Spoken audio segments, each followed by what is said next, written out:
सभी पुण्यात्माओं को मेरा नमस्कार।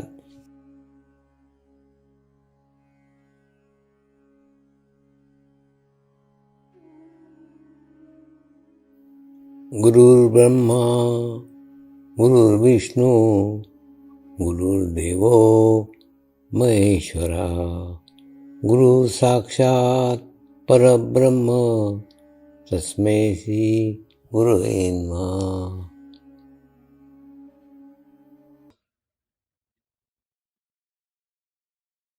मेरे साथ मंत्र का उच्चारण करेंगे।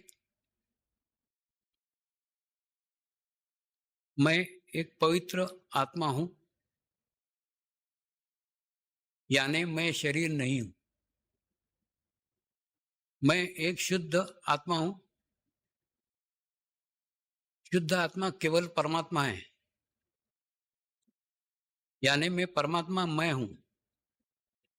परमात्मा के सिवा मेरा कोई अस्तित्व ही नहीं है। फिर से, मैं एक पवित्र आत्मा हूं, यानी मैं शरीर नहीं हूं। मैं शुद्ध आत्मा हूं। शुद्ध आत्मा केवल परमात्मा है। परमात्मा के सिवा मेरा कोई अस्तित्व नहीं है। मैं परमात्मा मैं हूं। फिर से, मैं एक पवित्र आत्मा हूं, यानी मैं शरीर नहीं हूं। मैं शुद्ध आत्मा हूं। शुद्ध आत्मा केवल और केवल परमात्मा है। परमात्मा के सिवा मेरा कोई अस्तित्व नहीं है। मैं परमात्मा मैं हूं। अब इसी आत्मा भाव को बनाए रखते हुए गुरु मंत्र का उच्चारण करेंगे।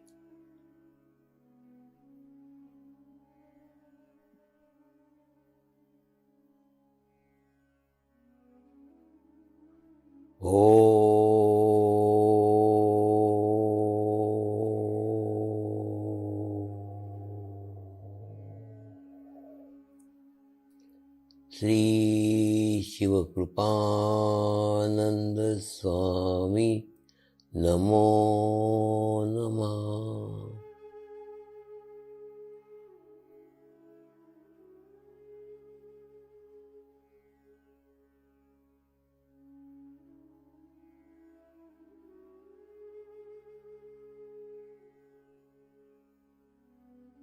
ओम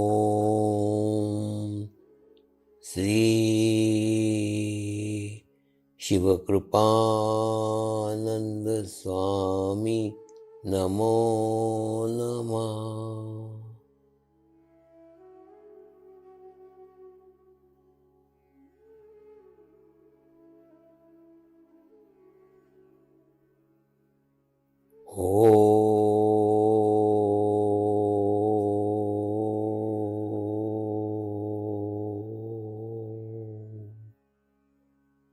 श्री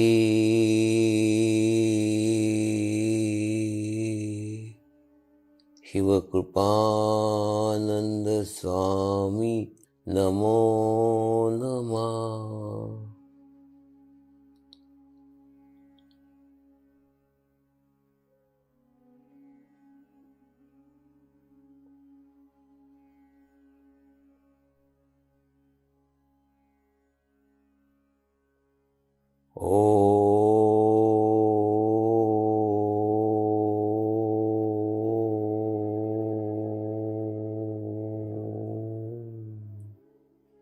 श्री शिवकृपानंद स्वामी नमो नमः।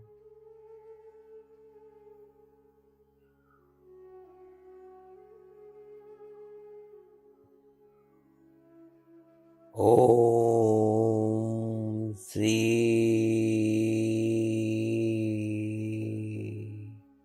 शिवकृपानंद स्वामी नमो नमः।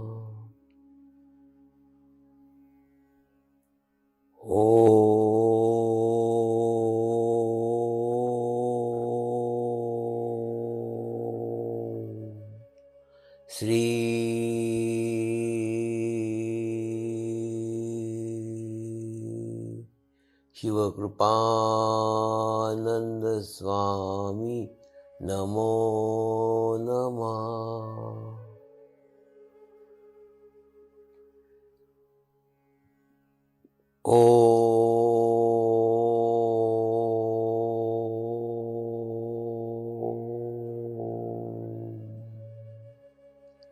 श्री शिवकृपानंद स्वामी नमो नमः।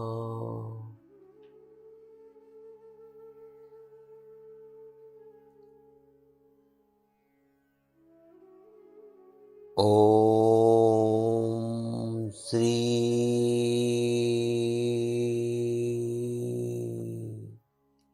शिवकृपानंद स्वामी नमो नमः।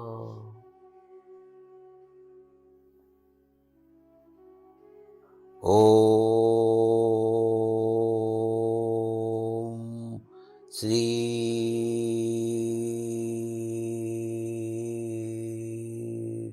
शिवकृपानंद स्वामी नमो नमः।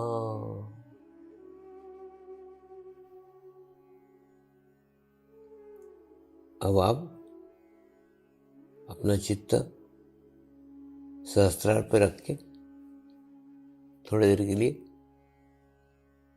ध्यान में जाएंगे।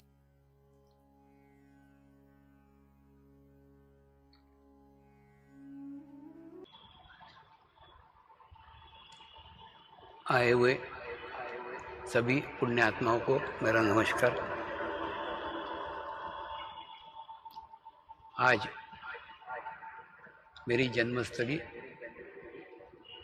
नागपुर में होने वाले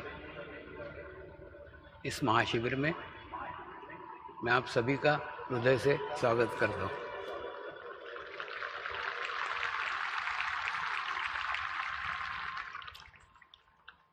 जिस प्रकार से हम निसर्ग में देखते हैं कि एक छोटा सा बीज अपने अस्तित्व को नष्ट करता है, तब कहीं जाके वो अंकुरित होता है और अंकुरित होने के बाद में एक अंकुर फूटता है, दूसरा फूटता है, तीसरा फूटता है और धीरे धीरे वो एक पौधा बन जाता है और पौधे के बाद में धीरे धीरे छोटा वृक्ष बनता है और छोटा वृक्ष बाद में जाकर एक बड़ा वृक्ष बन जाता है और बड़ा वृक्ष अपने आसमान को छूने का प्रयास करता है, ऊपर ऊपर ऊपर और ऊपर जाता है। उसको नई कोपल फूटती है जो लाल रंग की रहती है, बाद में हरे रंग की होती है, बाद में पीले रंग की होती है और अंततः पीले रंग की पत्ती गिर करके फिर उसी वृक्ष के तने के पास गिर जाती है और गिर जाने के बाद में फिर अपनी जड़ खोजने की कोशिश करती है, लेकिन तब तक जड़ भी बहुत नीचे तक चली गई होती है। ठीक ऐसा ही कुछ मानव जीवन है। आज 70 साल के बाद फिर नागपुर में उस नागपुर को खोजना कठिन है कि वो नागपुर गुम हो चुका है। 70 साल में खूब बदल चुका है, सब कुछ चेंज हो सकता है और पिछले 28 सालों से विश्व भर में अलग अलग देशों में यात्रा करके अलग अलग अनुभव लेकर के जो कुछ बातें जानने को मिली, सीखने को मिली, वही सब बातें आज आपके साथ बांटने वाला हूँ। ये रही मेरे बारे में की बातें। आज हम शिविर की शुरुआत करते हैं। शिविर की शुरुआत एक 7 राज्यों की कहानी से करते हैं। प्राचीन समय में 7 राज्य थे और 7 राज्य के अलग अलग नियम थे, 7 राज्यों की अलग अलग आस्थाएं थी, 7 राज्यों के अलग अलग देवता थे, अलग अलग आस्थाएं थी, अलग अलग श्रद्धा स्थान थे और 7 राज्यों के बारे में एक दूसरे की कोई जानकारी नहीं थी। प्रत्येक राज्य अपने आप को केवल अपना ही राज्य समझता था, बाकी राज्यों के बारे में उनको कोई भी जानकारी नहीं थी।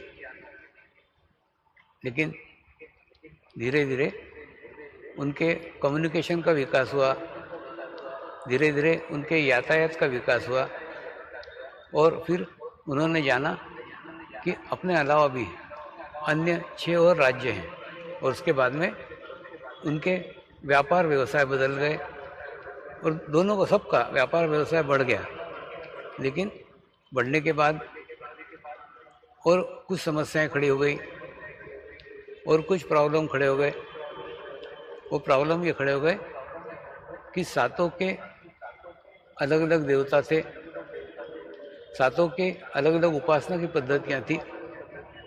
यही टकराव का कारण बन गई और सब लोग मेरा देवता श्रेष्ठ या तुम्हारा देवता श्रेष्ठ, इसी के ऊपर विवाद होने लग गए, इसी के ऊपर युद्ध होने लग गए और उसके बाद में मेरी उपासना पद्धति श्रेष्ठ क्या तुम्हारी उपासना पद्धति श्रेष्ठ, इसके ऊपर भी विवाद होने लग गए। ये सब विवाद, ये सब युद्ध ऊपर बैठे एक मुनि हिमालय से देख रहे थे और उन्होंने जाना कि ये विवाद आस्तिक और नास्तिक के विवाद नहीं है, ये विवाद आस्तिक के ही विवाद है, लेकिन श्रद्धा के भी विवाद है। तो वो आए, उन्होंने 7 राज्यों का दौरा किया और दौरा करने के बाद में 7 राज्यों से मिले और 7 राज्यों को दौरा करने के बाद उन राजाओं को आत्म साक्षात्कार कराया, उनको आत्म अनुभूति कराई और आत्म साक्षात्कार करने के बाद 7 राजाओं ने महसूस किया कि ये जो कुछ सीमा के भेद हैं, उपासना पद्धति के भेद हैं, देवताओं के भेद हैं, ये सब सीमाएं हमने शरीर स्तर पे निर्माण की है। वास्तव में आत्मिक स्तर के ऊपर ऐसे कोई भी भेदभाव नहीं है। सभी लोग आत्मिक स्तर के ऊपर ध्यान साधना करने लग गए और उनके सारे विवाद समाप्त हो गए। ये कहानी आज भी प्रासंगिक है। आज आप देखो ना कितने विवाद हो रहे हैं और किस चीज़ के, किसका उपासना पद्धति श्रेष्ठ है, किसका देवता श्रेष्ठ है, इसी के ऊपर सारा विवाद चल रहा है। लेकिन आवश्यकता है उस शरीर स्तर से ऊपर उठने की, और शरीर स्तर से ऊपर उठने के बाद हम महसूस करते हैं कि ऐसी कोई भी सीमाएं नहीं है। अभी हाल ही में कुछ दिन पहले ही हमने देखा कि कोरोना का काल बीता है और कोरोना के काल में अब देखो, मैंने मेरे जीवन काल में ऐसा कोई संकट नहीं आया जो संकट पूरे विश्व भर में आया हो। लेकिन ये संकट ऐसा था, पूरे विश्व भर में आया था, एक साथ आया था। देखिए, भूकंप आता था तो एक स्थान पे आता था, हाँ, युद्ध होते थे, 2 देशों में युद्ध होते थे, लेकिन एक ही साथ सारे विश्व के अंदर समस्या आ गई हो, संकट आ गया हो, ऐसा पहली बार हुआ है। उससे क्या सीखने को मिला? देखिए, जब आप सकारात्मक हो जाते हैं तो प्रत्येक चीज में से, प्रत्येक घटना में से कोई ना कोई चीज सकारात्मक रूप से आप महसूस करते हैं।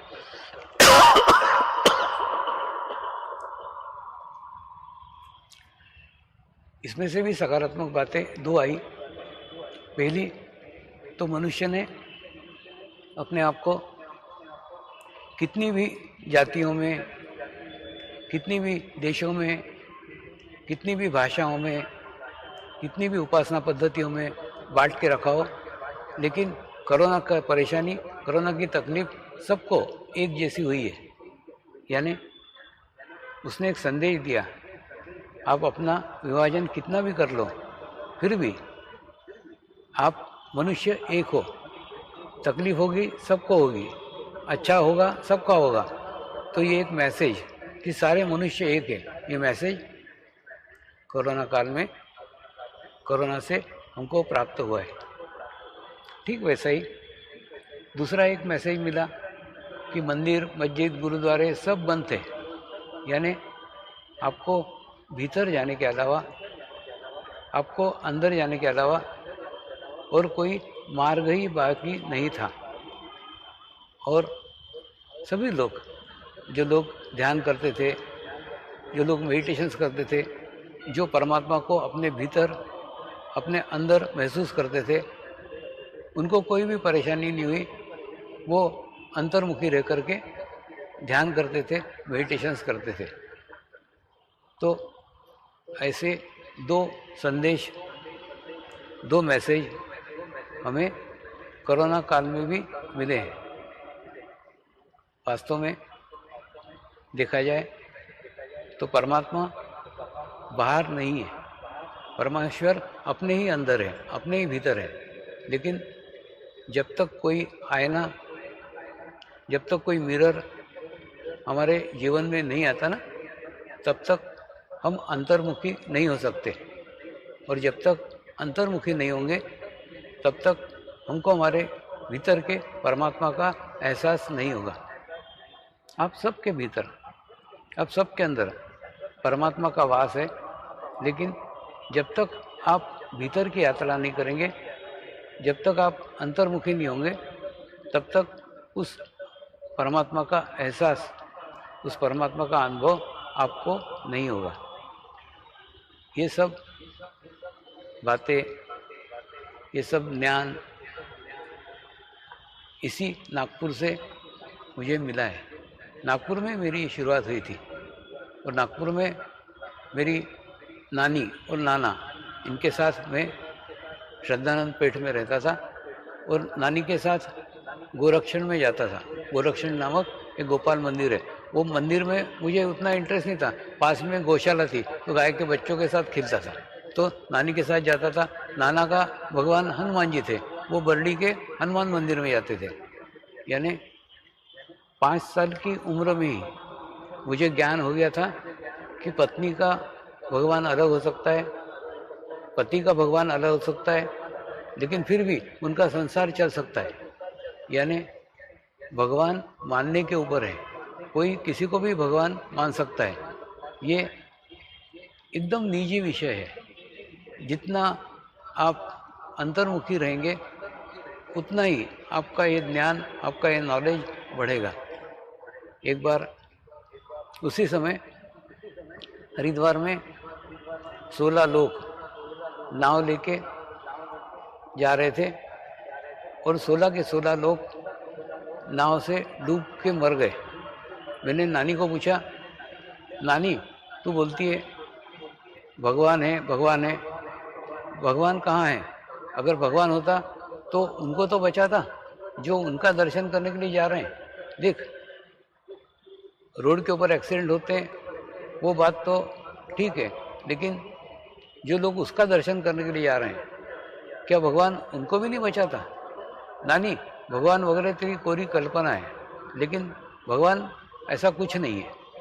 लेकिन नानी इसका उत्तर नहीं दे सकती। और आज भी कई लोग यात्रा करने जाते हैं और उनके एक्सीडेंट होते हैं। आज के भी बच्चे पूछते हैं कि जब वो भगवान के दर्शन को जा रहे हैं तो उनका एक्सीडेंट क्यों हुआ? तो ऐसे कुछ प्रश्न थे, जिन प्रश्नों के कारण मैं इस मार्ग में आया। एक बार देखा कि एक मस्जिद के सामने खड़ा रह कर के एक फकीर मोर पंख से सबको झाड़ता था, सबको आशीर्वाद देता था। आने वाले को उसकी जात नहीं पूछता था।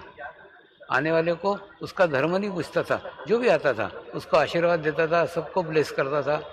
वैसे ही एक हिंदू साधु को देखा, जो भी व्यक्ति आए उसको भभूति देता था, भभूति प्रसाद के रूप में देता था।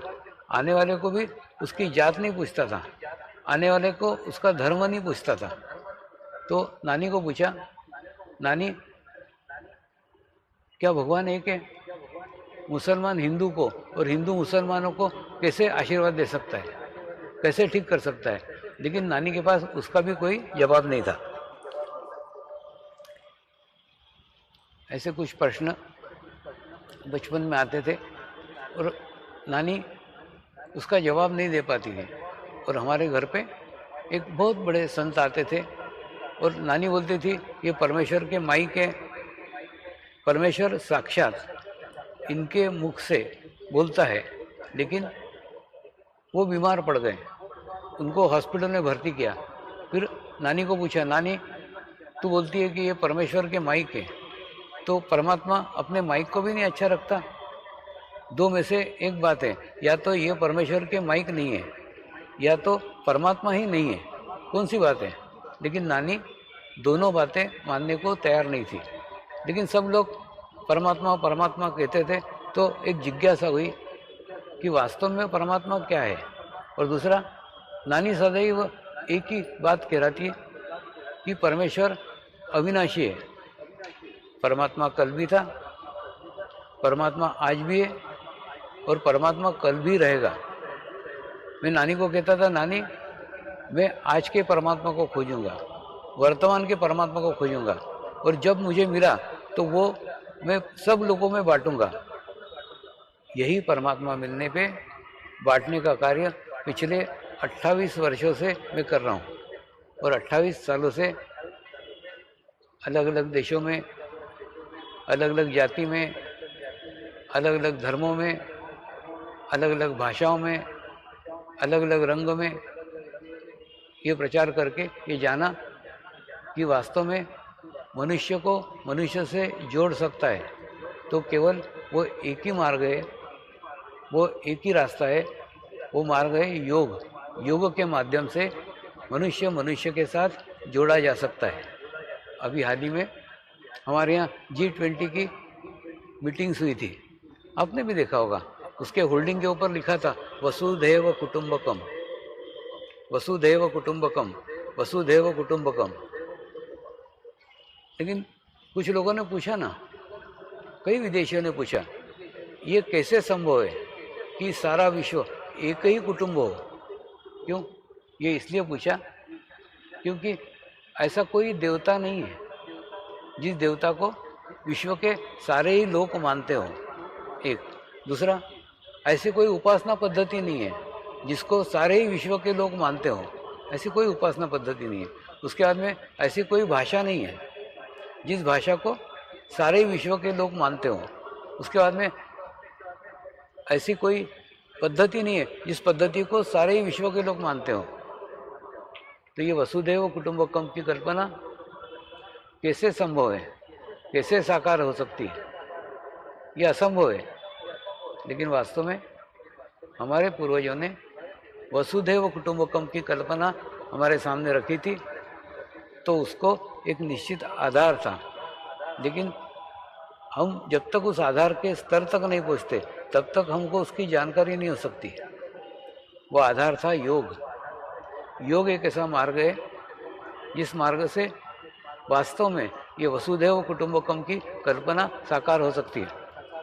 कई बार मैं कई राष्ट्र प्रमुखों से मिलता हूँ, मिलने के बाद में मैं उनको कहता हूँ कि तुम्हारी इच्छा रहती है कि तुम्हारे देश में जाति के विवाद न हो, तुम्हारे देश में भाषा के विवाद न हो, तुम्हारे देश में अन्य विभागों के विभाग न हो, लेकिन तुम्हारे पास उसका कोई मार्ग है क्या? तुम्हारे पास कोई रास्ता है क्या?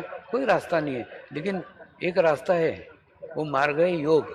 योग मार्ग से अगर लोगों को एकत्रित किया जाए तो इस प्रकार के सारे विवाद समाप्त हो सकते हैं। क्यों समाप्त हो सकते हैं?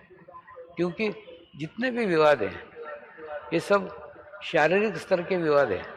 जब हम शारीरिक स्तर से ऊपर उठ जाएंगे ना तो ऑटोमेटिकली ये सब विवाद समाप्त हो जाएंगे। लेकिन शारीरिक स्तर से ऊपर उठने के लिए मैं शरीर को कम करने के लिए नहीं कह रहा हूँ, मैं उपवास करने को नहीं बोल रहा हूँ, मैं नहीं बोल रहा हूँ कि नंगे पैर चलो, शरीर को कष्ट दो, ऐसा कुछ भी मत करो। शरीर भाव समझ लो 6 इंच का है, हाँ, और 6 इंच के शरीर भाव को हमको कम करने का है, और काटने का नहीं है, तोड़ने का नहीं है, फोड़ने का नहीं है। लेकिन फिर क्या रास्ता है, क्या मार्ग है? उसके सामने एक 2 फीट की लंबी लकीर खींच दो। जैसे ही लकीर खींच दोगे ऑटोमेटिकली ये लकीर छोटी हो जाएगी। ठीक इसी प्रकार से अगर आप आपके जीवन में आत्मभाव को वृद्धिगत करते हैं तो ऑटोमेटिकली आपका शरीर भाव कम हो जाता है, और शरीर भाव कम हो जाता है तो आपके जीवन की जितनी भी समस्या है, आपके जीवन के जितने भी प्रॉब्लम्स हैं, सभी प्रॉब्लम आपके शरीर से संबंधित है। जैसे आपका शरीर भाव कम होता है आपके प्रॉब्लम कम होते हैं, आपकी समस्याएं कम हो जाती है। इसलिए शरीर भाव को कम करने को नहीं बोलता हूँ, मैं बोलता हूँ आत्मभाव को वृद्धिगत कर लो। एक बार दांडी आश्रम के अंदर जैन मुनियों का एक शिविर हुआ। जैन मुनियों के शिविर के पश्चात जैन मुनियों का पूछना था, स्वामी जी ध्यान करने की 3 पद्धतियां हैं। एक पद्धति है त्राटक, ना माने एक लो की तरफ आप एकाग्रता से देखते रहो देखते रहो देखते रहो तो निर्विचारता का स्थिति प्राप्त हो जाती है। आपने इस पद्धति से भी ध्यान नहीं सिखाया। दूसरी पद्धति है भस्त्रिका प्राणायाम, उस पद्धति से आपने उस पद्धति से भी ध्यान नहीं सिखाया।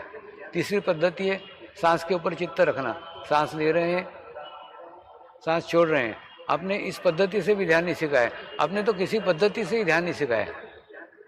लेकिन फिर भी इन 8 दिनों में हमको जो अनुभूति हुई है, हमको जो अनुभव हुआ है, उस अनुभव को हम लोगों को बता नहीं सकते। तो बाहर जाने के बाद में दूसरे मुनि दूसरी साध्वियाँ हमको पूछेगी कि आप 8 दिन में कौन से पद्धति से ध्यान सीख करके आए, तो हम क्या जवाब दें, हम क्या बताएं? मैंने उनको बताया, महाराज साहब पहली बात तो ये ध्यान की पद्धति नहीं है, ये ध्यान का एक संस्कार है, और संस्कार वो गुरुओं ने मुझे दिया, और देने के बाद में वो संस्कार सबको बांटने के लिए अधिकृत किया। इसी कारण वो आप तक पहुंचा। तो ये पद्धति नहीं है। समाज में जो ध्यान की पद्धतियां चल रही ना, वो पद्धतियां हैं, ये ध्यान की पद्धति नहीं है, ये पहले समझ लो, ये एक संस्कार है। तो देखिए पद्धति का अर्थ क्या है, एक व्यक्ति शरीर से सीख सकता है, एक व्यक्ति शरीर से दूसरे को सिखा सकता है। ये पद्धति नहीं है, ये संस्कार है, ये ऑटोमेटिकली ट्रांसफर हो जाता है। ये कैसे, मैं आपको थोड़ा समझाता हूँ। एक बार अहमदाबाद में 90 जैन मुनियों का शिविर लिया। शिविर में उनके गच्छाधिपति ने मुझे चिट्ठी लिखी कि स्वामी जी आप जैन धर्म के बहुत बड़े विद्वान हो, आपने जैन धर्म के हमारे मूल ग्रंथ पढ़े हैं, और उसमें की कुछ बातें आपने आपकी पुस्तक समर्पण योग में लिखी है। मैंने वो पत्र अपने पास रख लिया, और रखने के बाद में शिविर के समाप्ति के बाद उनको मिलने के लिए गया। उनको बताया, महाराज साहब पहली बात तो मैं संस्कृत का विद्वान नहीं हूँ, संस्कृत भाषा मुझे आती नहीं है, और रही बात इस ज्ञान की, ये ज्ञान मुझे किसी ने भी दिया नहीं है, ये ज्ञान मैंने किसी से भी लिया नहीं है। लेकिन हाँ, हिमालय में 65 जैन मुनियों के संघ के साथ कुछ दिन रहा था और उनको समर्पित रहा था, तो उनके भीतर का ज्ञान, उनके अंदर का नॉलेज मेरे अंदर ट्रांसफर हो गया। उन्होंने दिया नहीं और मैंने लिया नहीं, ये ऑटोमेटिकली होता है। और भी आसान करने के लिए आपको समझाता हूँ कि आपके बीच में कोई साइंस के विद्यार्थी होंगे तो आपके देखा होगा कि लैब के अंदर एक यूट्यूब रहती है, एक कांच की नली होती है जिसके 2 सिरे होते हैं। इस सिरे में अगर हम 100 ml पानी डालें ना तो 50 ml पानी ऑटोमेटिकली इस सिरे में चला जाता है। ये सिरा इस सिरे में भेजता नहीं है, इस सिरा इस सिरे से लेता नहीं, ऑटोमेटिक जाता है। बिल्कुल ठीक ऐसा ही आध्यात्मिक क्षेत्र में अगर शिष्य की आत्मा गुरु की आत्मा के साथ समरसता स्थापित कर दे तो गुरु का सारा ज्ञान, गुरु का सारा नॉलेज ऑटोमेटिकली शिष्य में ट्रांसफर हो जाता है। गुरु देता नहीं है, शिष्य लेता नहीं है, ये ना लेन देन से परे है। लेकिन हमको केवल व्यवहारिक ज्ञान ही मालूम है कि एक गुरु सिखा सकता है, एक गुरु सीख सकता है। देखिए, ये कोई फुटबॉल का ज्ञान नहीं है कि एक फुटबॉल का कोच कहीं से सीख कर के आए और उसके बाद में वो अपने स्टूडेंट को सिखाए। क्यों? उसने वो शरीर से सीखा है और वो शरीर से सिखा रहा है। इसमें शरीर का कोई रोल ही नहीं है। आध्यात्मिक क्षेत्र में बहुत विचित्र बात है, इसमें प्रयत्न को कोई स्थान ही नहीं है, प्रयास को कोई स्थान ही नहीं है। जितना स्थान है सब भाव का है। आप जितना भाव रखोगे उतनी चीज वो ग्रहण करते चले जाएंगे। बचपन के इन्हीं प्रश्नों के कारण मैं इस मार्ग में आया था। देखिए, हम क्या करते हैं, पूजा पाठ करते हैं, कर्म कांड करते हैं, खूब करते हैं, लेकिन जब तक आध्यात्म का बीज अपने को प्राप्त नहीं हो ना, तब तक आध्यात्मिक प्रगति नहीं हो सकती। एक बार जब मैं मुंबई में नया नया आया था, तो मुंबई में ना खूब छोटे छोटे शिविर होते थे, 8 लोगों के शिविर, 10 लोगों के शिविर। और वो शिविर के अंदर एक डॉक्टर साहब आते थे। उन्होंने 30 साल से योग के ऊपर, ध्यान के ऊपर पुस्तकें लिखी हुई थी। और जब भी प्रवचन समाप्त होता था, वो बोलते थे, स्वामी जी आज आपने तो ये बोला हुआ है और वो ग्रंथ में तो ये लिखा हुआ है। मैंने हर बार समापन होने के बाद वो ये विषय उठाते ही थे।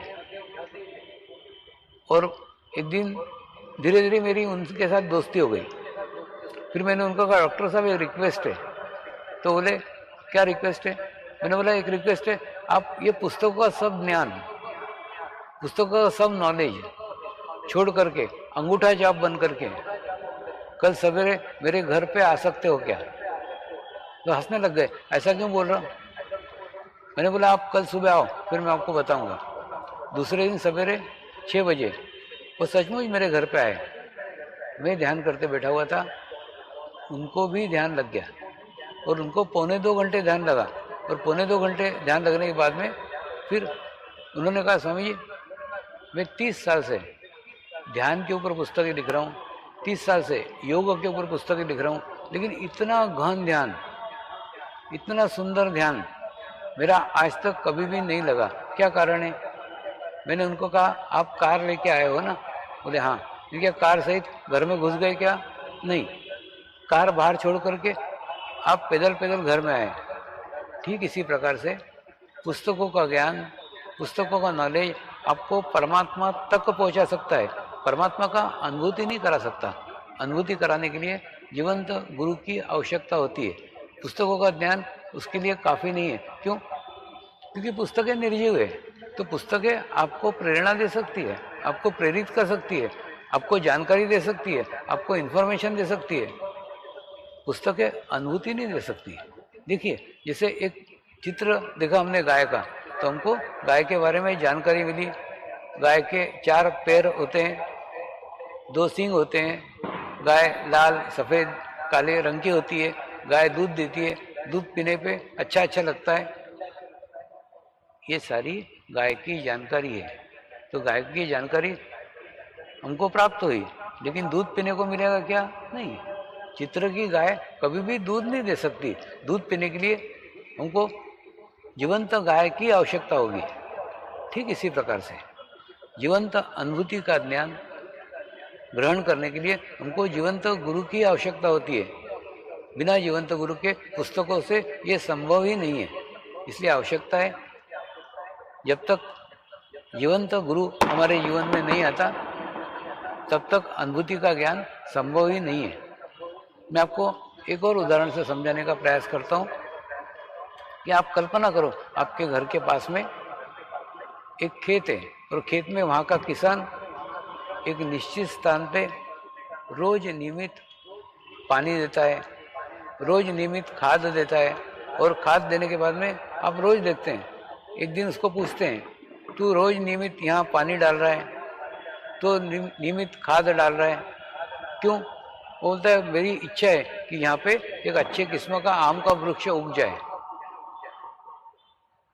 आप उसको समझाते हो, अरे बुद्धू, बिना बीज के कभी आम का वृक्ष उग सकता है क्या? सिर्फ पानी डालने से और खाद डालने से वृक्ष उगेगा क्या? लेकिन अध्यात्म में हम वही तो कर रहे हैं। हमारे पास अध्यात्म का बीज ही नहीं है और हम अध्यात्म के लिए पूजा पाठ कर रहे हैं, कर्मकांड कर रहे हैं, लेकिन जब तक अध्यात्म का बीज नहीं है, हाँ अध्यात्म का बीज मिल जाए फिर आप उसको वृद्धिगत कर सकते हैं, आप उसको बढ़ा सकते हैं। ये मैं मेरे जीवन में आए हुए अनुभव के आधार पर कह रहा हूँ। मैंने भी बहुत पूजा पाठ किया, बहुत कर्मकांड किया। किसी ने बोला गायत्री जाप करो तो भगवान मिल जाएगा, 24 हजार गायत्री का जाप किया तो भी परमात्मा मिला, ये समाधान मुझे नहीं प्राप्त हुआ। किसी ने बोला हवन करो, हवन किया, हवन करके भी ऐसा नहीं लगा कि परमात्मा मिल गया। यानी जिसने जो जो कहा कि ये कर्मकांड करने से परमात्मा की प्राप्ति होती है, वो कर्मकांड करने के बाद में भी परमेश्वर का मिलने का समाधान प्राप्त नहीं हुआ और सारे प्रयत्न हुए। तो मेरे जीवन के अनुभव के आधार पर आपको कह सकता हूँ, शरीर के किए गए प्रयत्न से परमात्मा की प्राप्ति कभी संभव ही नहीं है। उसके लिए आपको अनुभूति लेना पड़ेगी, अनुभूति ग्रहण करना पड़ेगी और उसके बाद में अंतर्मुखी होना पड़ेगा। और अंतर्मुखी हम तब तक नहीं हो सकते जब तक कोई माध्यम हमको अंतर्मुखी न कर दे। जब तक नहीं करता तब तक हम नहीं हो सकते। ये ठीक वैसा ही है जैसे हमारा चेहरा, हम चाहें कि हम कैसे दिखते हैं तो हमको नहीं दिख सकता, हमको मिरर के सामने आना पड़ेगा। मिरर हमारे सामने नहीं आएगा, हमको मिरर के सामने आना पड़ेगा और सामने आने के बाद में फिर हम देखेंगे कि हम कैसे दिखते हैं, हम काले हैं कि पीले हैं, हमको मिरर के सामने दिखेगा।